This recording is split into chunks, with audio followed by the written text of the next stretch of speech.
Niya na 11 months lang 10 kayo. months. 10 months apart. Ganon, talagang. Tapos nasundan ka kaagad. Tapos, di ba dati, ikaw nagturo sa kanya na mag-gitara.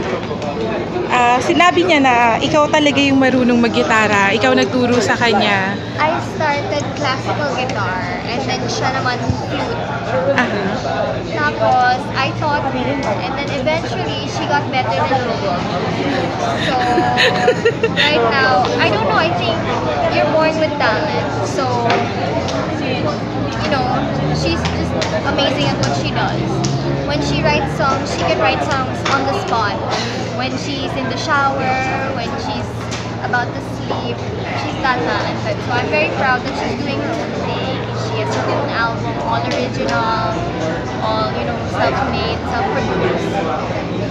Ikaw may plano ka? Kasi I know that you could also play the guitar and you could also sing, di ba? Kasi dati nga kayong dalawa, duo kayo. Tapos nag-solo nga siya ngayon. In the future ba, if ever somebody offer you a deal, a recording deal, na solo ka rin, anong forte, anong genre yung gusto mo? I guess something different from what I used to do. Maybe R&B, Ariana Grande type. But for now, it's on the shelf. It's on pause. Because I really want to focus on myself, learn more about myself, self-improvement. You're graduating na? I'm second year in Enduran Colleges. What's your course? Marketing, Enduran. Enduran. Kasi before Asia and the Pacific yata kayo nag-aaral? Si Chrissy. Si Chrissy. Okay. So in the future, ano yung plans mo? Make movies? Make teleserye? Or ano yung mas gusto mo? Movies or teleserye? Why? I experienced kasi teleseries, yung Idol with Sam and Sarah Geronimo.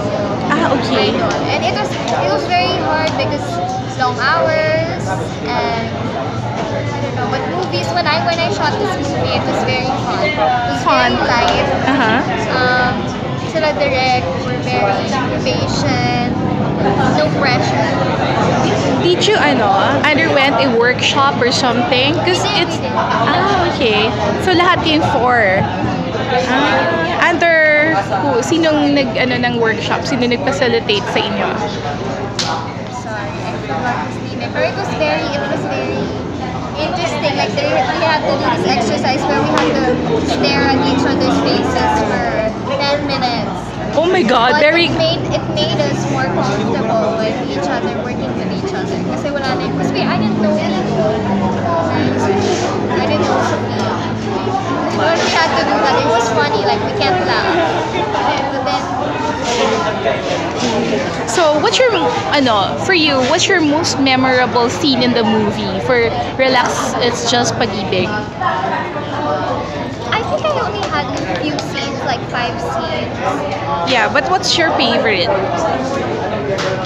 I think it was when I was trying to find Josh, and I was calling him, and I was terrorizing his driver, and I was screaming all over the house, saying, "Mano, Mano, Mano, Mano, Mano!" Paulit-ulit, like really loud. Where's Josh? Where's Josh? If you don't tell me, I'm gonna kill your cat. I'm gonna kill you. So that was very fun. I just lost myself and did what I had to do. Are you not afraid na parang baka mamaya i-bash ka ng mga fans ni James kasi inamin mo kanina na naging kayo? Though alam naman namin na before, pero yung ngayon. I'm so nervous actually. This is my first time breaking my silence and talking about it. Yeah. And a lot of people were like, James is lying, Erica's lying, they're still together. But now that, I'm confirming it, it's a breath of fresh air. It gives me peace of mind. Because, that's the truth. And within showbiz, there's a lot of, dirty like secrets or like. But the truth is, I said everything with all honesty. Okay, thank you very much.